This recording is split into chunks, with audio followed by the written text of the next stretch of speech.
We have all seen images of student protests filling college campuses in the last few months. Encampments in the middle of the campus. I want us to take a few moments and zoom in and imagine one of the students in that college protest. Let's call her Sarah. We all know a Sarah. Let's imagine that Sarah grew up like me, attending Jewish day school in a large metropolitan area with a large, vibrant Jewish community. Like me, Sarah grew up and she learned how to read and write and speak in both Hebrew and English. Her school days were filled with Jewish studies and tefillah just as much as they were filled with math and science. For both of us, a connection to the modern state of Israel was embedded in nearly everything that we experienced. We began each morning singing the words of Hatikva, the Israeli national anthem. And as in Israel, where there is no spring break, there is just Pesach break, even when Passover break falls very, very late in the school year. Jewish holidays were incorporated into classroom bulletin boards, art projects, and even our secular classes. My school even had an assembly to honor the legacy of famous Israeli poet Naomi Shemer, composer of the renowned song Yerushalayim Shel Zahav. I learned deeply and I felt very passionately that being Jewish meant that I was part of the people of Israel and the land of Israel, and that one day I would build my own life and relationship with the land. I could not wait.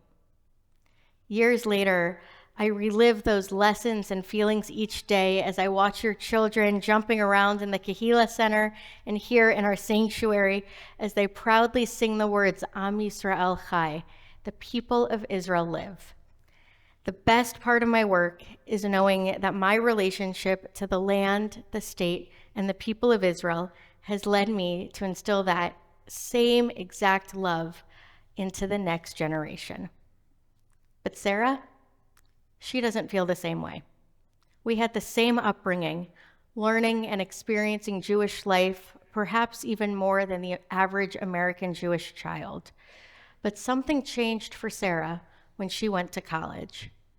When Sarah went to class, she began hearing the words power and privilege repeatedly.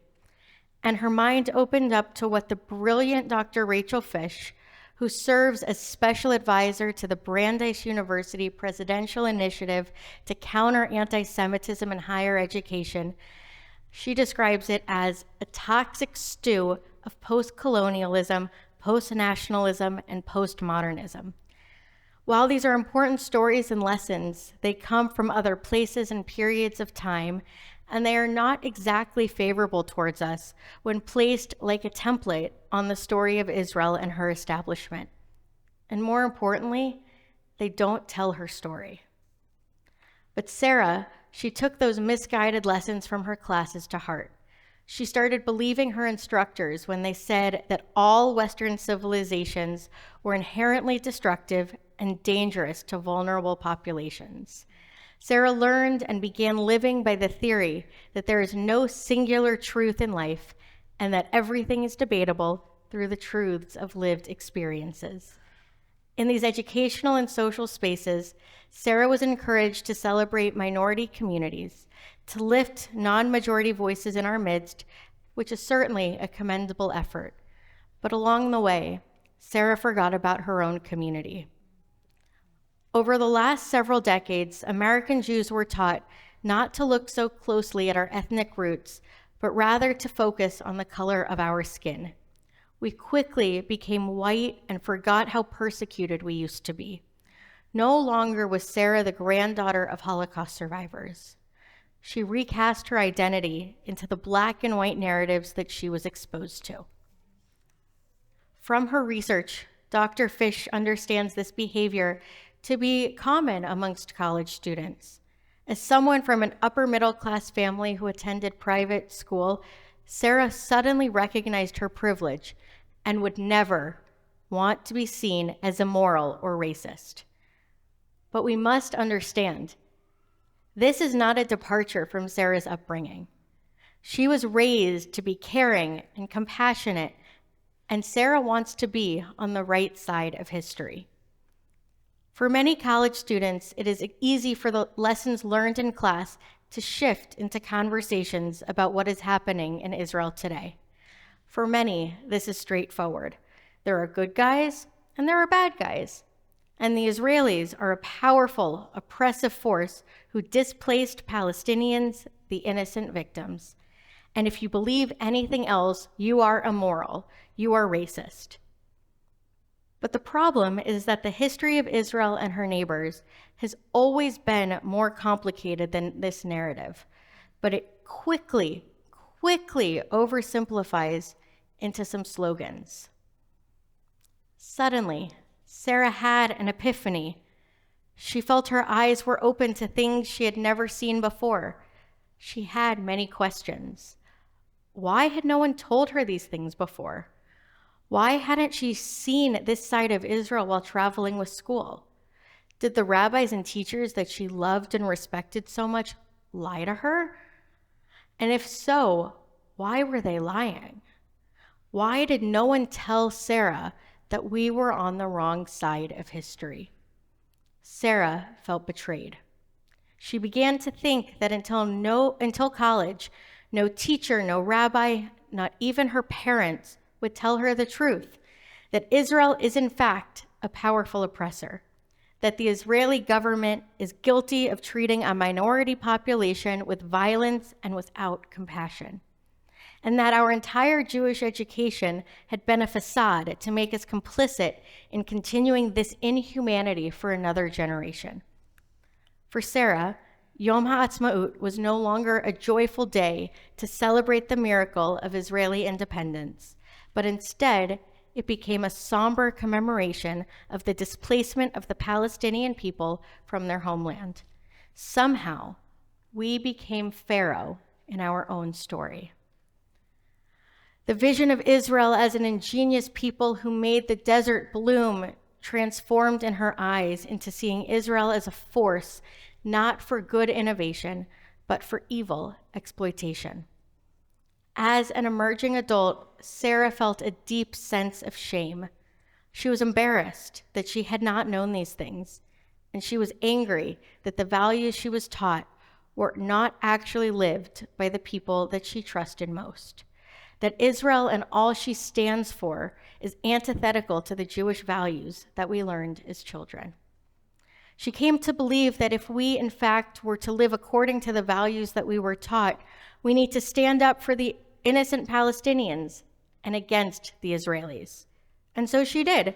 Sarah proudly participated in the protest on her college campus this past spring, and she experienced what she would call her most authentic and powerful Jewish experience in the encampment of her campus lawn, wearing a keffiyeh in solidarity with the Palestinians, celebrating Passover and praying for true liberation for those oppressed. As we speak, thousands of Sarahs are walking around their college campuses. They are about to welcome Shabbat Shuvah, this Shabbat between Rosh HaShanah and Yom Kippur, with their Jewish friends in their proudly Jewish and anti-Zionist spaces. We all know a Sarah, someone who wholeheartedly believes that by living the Jewish values they were taught, they must criticize Israel and all she is doing right now to defend her existence. Like Sarah, I learned to champion the underdog, to root for David over Goliath. I knew the story of Exodus from Egypt, and that every day we are commanded to remember that we were once slaves in the land of Egypt. So when someone like Sarah says that there's an incongruence between the Jewish values taught and how they are embodied, as much as I want to dismiss her, I also understand how she came to this conclusion. I think that we all share the same set of values, and tikkun olam, making the world a better place, is essential. Again, Sarah does not hold these beliefs by accident. This is what she was raised to believe. In addition to the biblical story of Purim, where Queen Esther spoke up for what she believed, we were also taught stories of Jewish leaders like Rabbi Abraham Joshua Heschel, who marched alongside Dr. Martin Luther King Jr. and stood up for voices who needed to be amplified. But Rabbi Amiel Hirsch, senior rabbi at Stephen Wise Free Synagogue in New York, teaches that Tikkun Olam is not absolute, and it does not exist in a vacuum. It is not everything Judaism boasts, because Judaism boasts many other equally compelling values that guide our Jewish living. Many of our daily values are universal. We care about the whole world and every human being because everyone is made b'tselem Elohim, in the image of God. Midrash teaches us that when the Holy One created the world, it began with a single person so that someone could never say to another, "My ancestors are better than yours." These values are at the foundation of who we are as a Jewish people. However, just as we celebrate how we are created, we celebrate Rosh HaShanah, this anniversary of creation. Our own unique rituals, like dipping apples in honey, are our specific way to relate to this story annually. This universal idea of creation has become balanced against that of the particular. One way of thinking about the particular begins by recognizing that each of us has widening circles of relationship that grow beyond and lead to how we care about the whole world. Understandably, we care about our own families in different ways than we care about our neighbors. I still care about my neighbors, but not in the same way that I care about my parents. There is value in recognizing our peoplehood, in where we belong. We proudly carry a particular set of texts, of rituals, of food, language, and history. I am proud of this and everything else that makes us as Jews unique, including the specific land we were called to in the book of Genesis. Rabbi Hirsch teaches that we cannot erase our particularity to recognize universal rights and truths. It is not one or the other. It is both. Judaism does not teach that we need to negate our own values. In fact, we must care for ourselves first and foremost, because loving our own family is a virtue. It is not a prejudice. Only then can we love and care for others in our midst. Rabbi Hillel famously asked, "Im ein ani li mili," if I am not for myself, who will be for me? It is a simple rhetorical question that we must remember. Even though it is not easy, it is so much easier to be critical. In the year leading up to the tragedy of October 7th, thousands upon thousands upon thousands of Israelis filled the streets each Saturday night protesting their government. They did not like the direction that the state of Israel was going, and they made it known by activating their values and speaking up. And guess what? I joined them. Why? Because Israel is mine, and I care about its future too. If Sarah were in the sanctuary right now, or if you want me to talk to your Sarah, this is what I would say. I don't agree with everything that Israel has done or is currently doing. But the difference is that I do not reject the Jewish state, because doing so would be to deny a significant part of my identity. There is no Judaism without Israel. I'm going to say that again. There is no Judaism without Israel. Try redacting Israel from the Torah. There is no Torah without Israel either. And right now, I am in tremendous amounts of pain when I consider the Sarahs on our campuses who are ready to cut such a significant piece of themselves out in the oversimplified name of human values. When planning a speech on anti-Semitism, Rabbi David Wolpe, Rabbi Emeritus at Sinai Temple in Los Angeles and visiting scholar at Harvard University, imagined having the following conversation with his great-grandfather. "You know, great-granddad, there's some anti-Semitism at Harvard." And he responds back in shock, "There are Jews at Harvard?" And I said to him, "Yes, but many of them hate Israel." And he says again in utter disbelief, "There is an Israel?"